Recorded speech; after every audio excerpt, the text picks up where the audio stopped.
Shout out sa ating taga-subaybay na si Katsakino Dukusin. Katulad ng binalita natin kahapon na matutuloy yung trade ng Ginebra sa Northport, nangyari na nga. Tinrade ng Ginebra itong si Sydney Onubere dito sa Northport kapalit ni Ben Adamos at dahil dyan nagkaroon ng isang backup center, power forward, si Coach Tim Cone. Itong si Adamos, medyo may potential yan talaga. Hindi pa lang masyadong nare-realize ng ibang teams. Pero dito sa Ginebra, maganda chance na mangyari ito.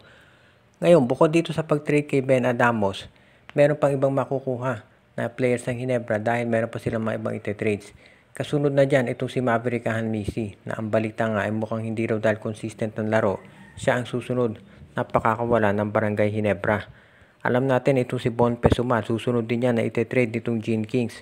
So maraming pakakawala na players ng Ginebra dahil magtutuloy na yung tinatawag nila na pagpapabata ng kanilang lineup. Kaya abangan na natin itong magiging youth movement dito sa Barangay Ginebra. Pagkawala ni Stan Hardinger at ni Pringle, pagpasok ni Go at itong si Stephen Holt and of course itong si Ben Adamos at yung mga draft pick nila na si RJ Abarrientos, sigurado nababata Ginebra. Tandaan natin, kinuha rin ng Barangay Ginebra itong second round draft pick ng Terra Firma sa season 50.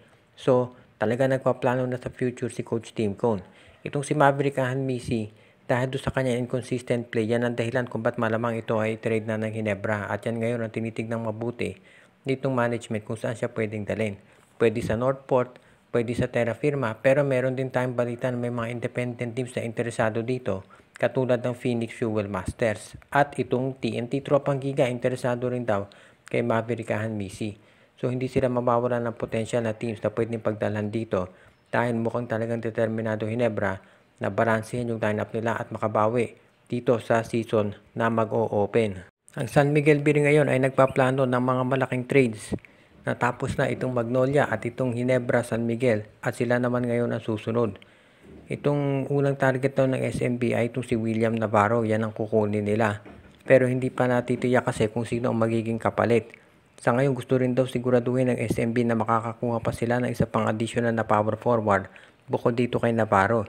Hindi natin natitiyak pero posible na itong si Jeyo ang bohot ng Converge ang kunin nila. Alam natin na ang Converge ay interesado dito kay Calvin Abueva.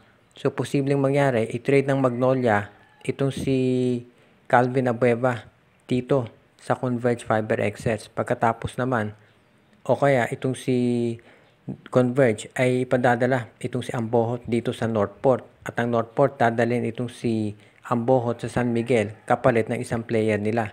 So, yan ang isang posibilidad na mangyari.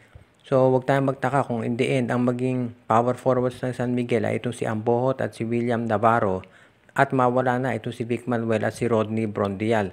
Dahil yan ang parang weakness ng San Miguel. Sa ngayon, tinitignan din natin yung posibilidad na kukuha sila ng isang backup center at papalitan na si Motau Tua.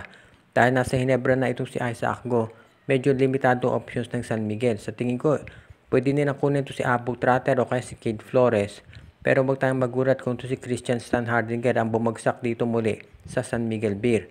Hindi pa natin natitiyak kung anong disposisyon nito si Stan Hardinger. Pero kung mapapapayag nila yan, malaking bagay. Sa ngayon, itong SMB, bukod dun sa mga big men, tinitignan nila kung anong gagawin sa kanilang guard situation. At overloaded ang guards ng San Miguel. So baka itong si Kit Jimenez matrade na at itong si Simon Enciso. Itong si Evan Nava, titignan pa raw ng San Miguel kung talagang mag-fit sa sistema at kung hindi, ay baka gamitin din nila ito bilang isang trade asset.